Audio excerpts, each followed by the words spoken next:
what's up? This is Jared with Crimson Monkey. I'm here at Dragon Con. There's so many good things to see and do here at the con, but my favorite thing is the Comic and Pop Artist Alley. It's where I always come back. It's kind of my safe house. And luckily, some of my favorite people who always here at the alley have agreed to talk to me for a little bit, kind of see what makes them tick. So let's go and check it out. My name's Chris Hamer. I'm from Atlanta, Georgia. Michael Banks, Sugar Fueled, from Orlando, Florida.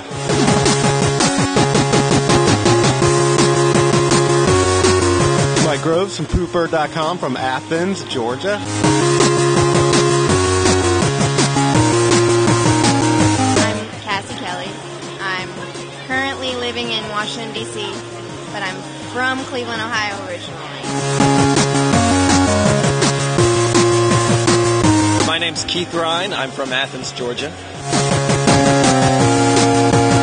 Scott Blair from Tampa, Florida.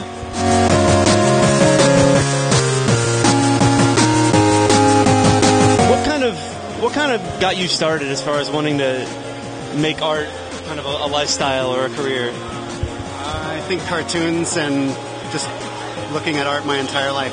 I always wanted to draw comic books, but it's taken me. That never came true, so I ended up doing freelance illustration jobs, and now I've kind of come to the level where I can do comic books for a living.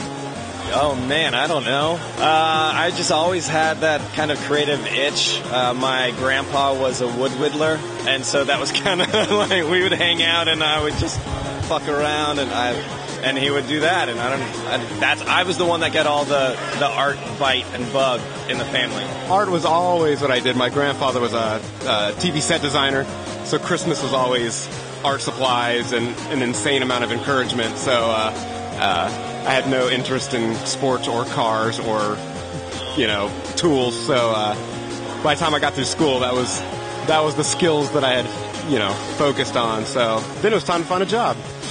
I ended up getting laid off from a job and frustrated with working for somebody else and working hours for little pay and nothing that felt satisfying or gratifying at the end of the day.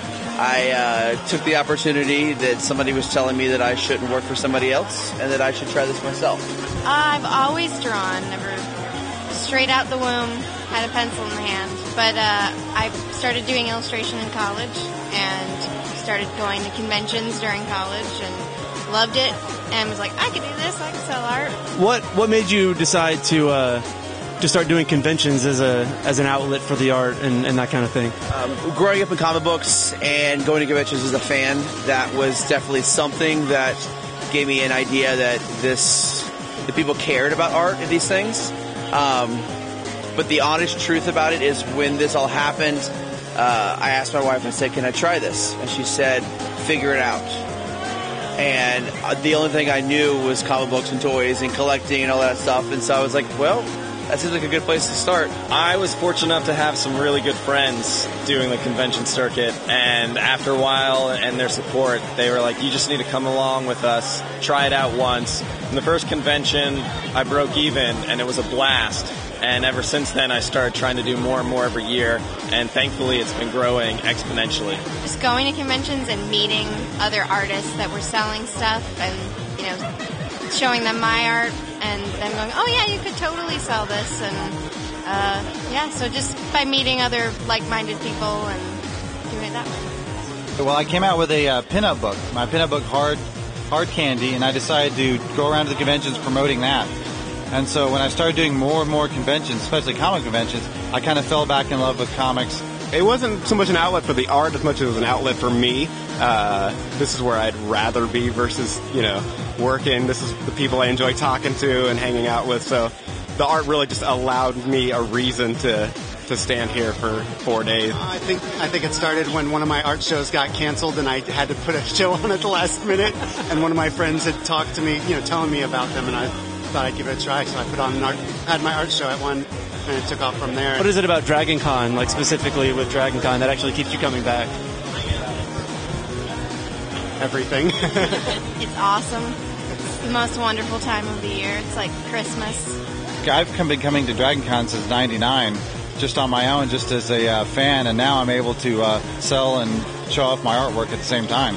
the fan base, the craziness, the excitement, the exposure to the amount of people that I wouldn't get at a smaller show, people that only come out to this once a year.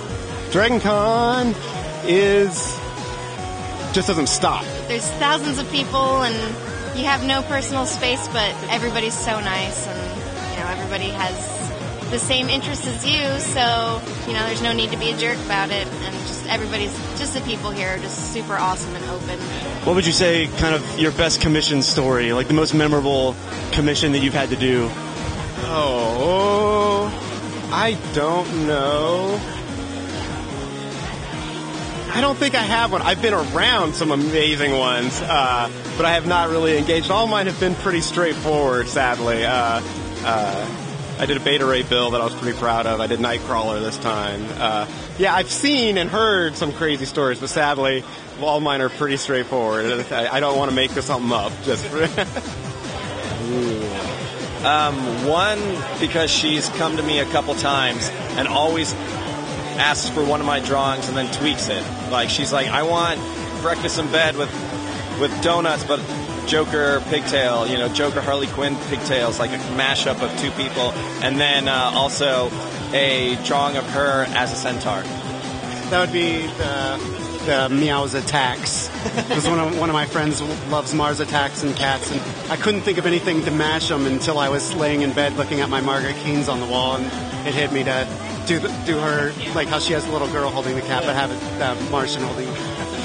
My most memorable one probably was for Busta Rhymes' birthday.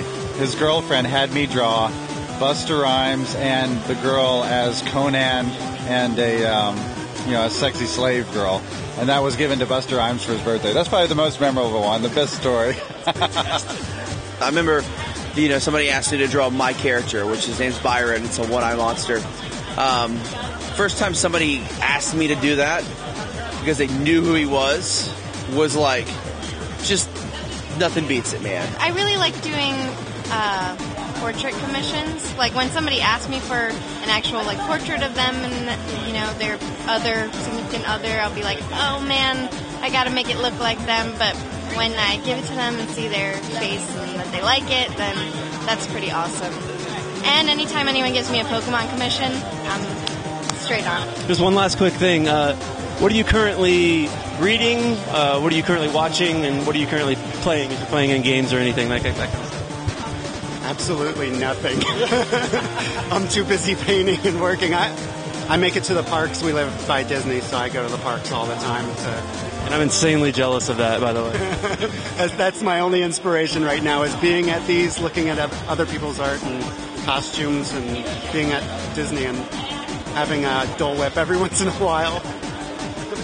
I'm going back and reading. I'm rediscovering the whole DC universe. DC Comics I haven't read throughout the 90s and all that stuff, so I've kind of gotten back in that with the new 52. Now I'm going back and reading all the DC stuff. So that's all brand new to me. So I'm kind of going along there. I'm reading Brightest Day right now, going back and reading all that stuff. I love Saga. I'm loving Chew, of course. I love the new Batman books, the 52 reissues. I read Iron Man because that's my favorite superhero. I'm slowly getting through Saga at an embarrassingly slow rate. It should not have taken me this long. The new Teenage Mutant Ninja Turtles comic is amazing. It's so good. And then what am I watching? Right now I'm watching Hell on Wheels, actually. I'm getting caught up on that. The Western show on AMC. Yeah, it's great. And I thought it was a biker show, but it's actually about Western and the new railroad and stuff. We got through the first season long, Mar, which we enjoyed tremendously. It's great. It's Katie Sackhoff's show. I'm rewatching BSG and saving a bunch of stuff for my bus ride to Canada next week. I just finished watching IT Crowd, which was hilarious. It's good. It's good. It's got a laugh track on it, which for me takes me a while to get into it, but it's some good British humor. I watch Hannibal and Dexter, that kind of stuff. I love things like Adventure Time and Venture Brothers and things like that. I always go back to the old favorites, things like Star Wars, Indiana Jones, things like that I grew up on that inspired me. Playing, I just finished BioShock Infinite and Last of Us. pop those guys out in a week.